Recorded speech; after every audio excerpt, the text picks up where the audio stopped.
what happened? Oh dear, there it goes. It's a crisis that's been building for years. The rising costs of providing childcare now unsustainable for many nurseries.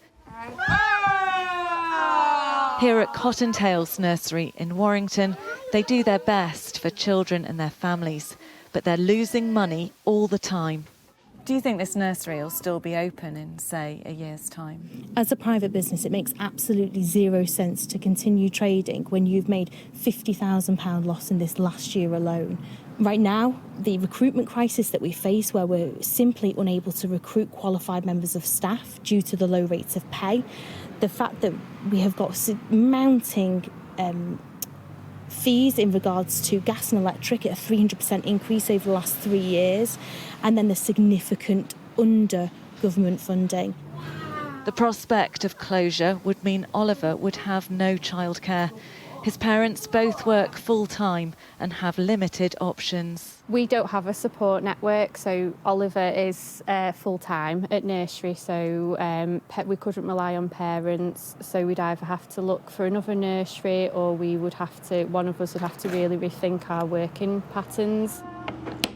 It's a reality facing many parents across the country.